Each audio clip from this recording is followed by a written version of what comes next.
Roma 6 ayat 17, tetapi syukurlah kepada Allah. Dahulu memang kamu hamba dosa, tetapi sekarang kamu dengan segenap hati telah mentaati pengajaran yang telah diteruskan kepadamu. Ayat 18, kamu telah dimerdekakan dari dosa dan menjadi hamba kebenaran. Kemerdekaan di dalam Kristus merupakan konsep yang mendasar dalam kekristenan dan sangat penting karena berkaitan dengan pengorbanan Kristus. Saudara, istilah kemerdekaan dalam konteks Alkitab artinya pembebasan atau membebaskan. Oleh karena itu konsep kemerdekaan atau pembebasan dalam kekristenan yang menjadi poin penting adalah pembebasan dari dosa. Ayat yang ke-17, dahulu memang kamu hamba dosa. Saudara, kita dimerdekakan artinya kita dibebaskan dari dosa yang mengikat kita. Dan tidak ada satupun manusia yang bisa melepaskan diri atau membebaskan dirinya sendiri dari ikatan dosa. Hanya Kristus yang bisa membebaskan kita dari dosa. Kristus yang melepaskan kita dari belenggu dosa dan ikatan dosa, dari perbudakan dosa.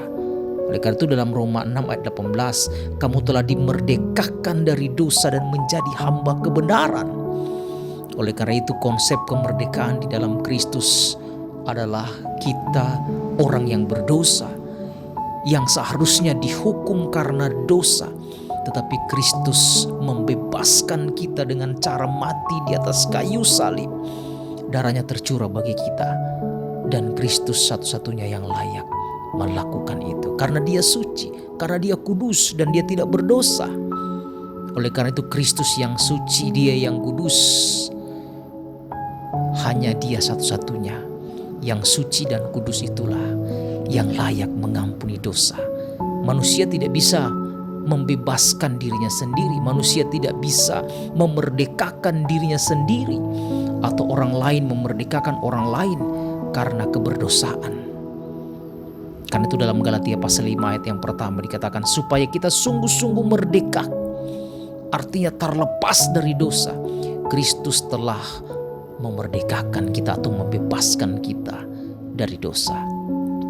Saudara, hal ini mengajarkan kita bahwa kita manusia terbatas. Karena itu tidak ada yang bisa menyombongkan diri. Kita yang terbatas dibebaskan oleh yang tidak terbatas itu. Karena itu semakin kita mengenal Kristus, semakin kita mengenal pengorbanannya, semakin kita mengenal kasih-Nya, maka kita akan semakin tahu dan semakin sadar siapa diri kita.